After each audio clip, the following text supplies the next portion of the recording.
Hello, I'm David Nelson. Welcome to Newsmax. My next guest needs no introduction. Steve Forbes is a two-time presidential candidate, the chairman of Forbes Incorporated, and a frequent guest on the Fox News channel. Steve, thanks so much for being with us this morning. Good evening, David. Thank you. You've been an open critic of Chairman of the Fed, Ben Bernanke, regarding quantitative easing and the massive expansion of the Fed's balance sheet. You know, central bankers around the world seem to be adopting the Bernanke doctrine, so this is likely to continue. Walk us through your thought process as to what some of the dangers that lie ahead. Well, there's nothing, they have a saying, nothing succeeds like success. Nothing has more durability in central banking than failure. It's like hospitals in the 19th century. You could show them that if you didn't clean your hands after surgery, you were going to have a disaster on the next surgery. And yet they persisted in doing it, persisted in bleeding patients. So sometimes people are very slow to learn from actual experience.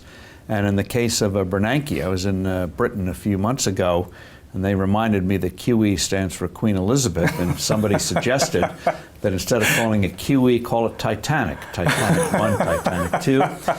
And so what we have here is, after 100 years in existence, the Fed doesn't still understand central banking, or understands it less today than it did 100 years ago, and that is a stable dollar. I mean, it's like saying if we float the number of inches in a foot, if we float the number of minutes in an hour, that'll stimulate the economy. No, it just mucks things up.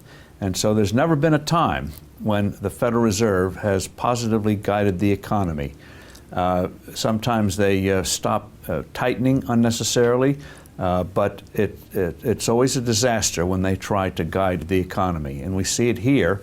And one of the things about Bernanke, I don't think he's yet realized, but more and more people are, is that QE or Titanic, whatever you want to call it, is contracting the economy. You know, with price controls, when you artificially lower the price of something, you get less of it. The same is true of credit. By artificially lowering the price of credit, government never has a problem, big companies never have a problem, but small businesses, very uncertain lines of credit. Only now are they beginning to get a little more credit. Let me take the other side of that argument for a second. Others would point out, and recently some of the Fed chairman's harshest critics have come to his defense, saying that, you know, more than 80% of the QE money that's gone into the system has been redeposited back at the Federal Reserve, back at the Fed rather, in the form of excess capital. Wouldn't that mitigate the risk of inflation?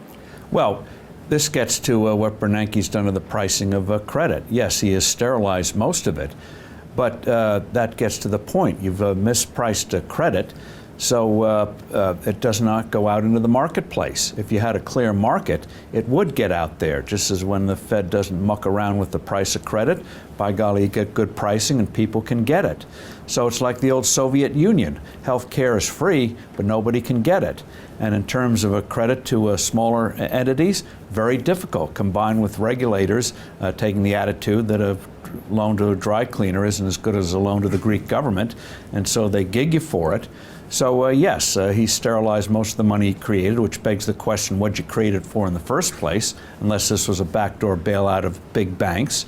And if it's not getting out in the marketplace, it's not getting out to the entities that create jobs, you call that a success? I don't think so.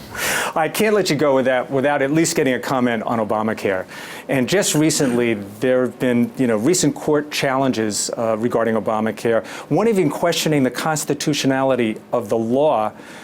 You're on record saying that Obamacare will eventually collapse of its own weight. What will that look like?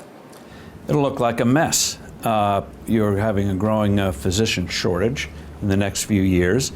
People have noticed that prices of insurance are going up, and that's going to hurt the marketplace. Young people, let me tell you, if you're a young person, when you think you're invulnerable, you're immortal, are you going to pay a $95 fine, or are you going to pay, as Rahm Emanuel's brother wrote in the Wall Street Journal the other day, $5,000 to $7,000 for an insurance policy that you don't think you need? And that's very much what insurance companies are worried about. They're worried about this being struck on the elderly. If you get sick, the insurer has to give you insurance. So why would you pay $5,000 to $10,000, $15,000 a year for a policy when you're healthy?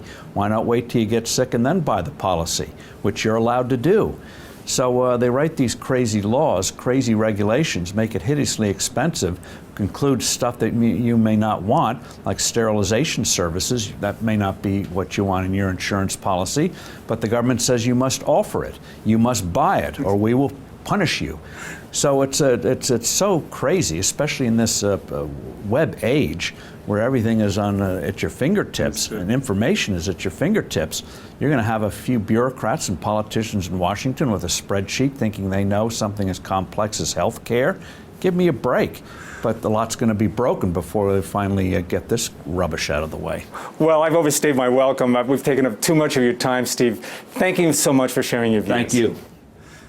We've been talking with Steve Forbes here at the Simon Conference in New York City. Thanks for joining. I'm David Nelson for Newsmax.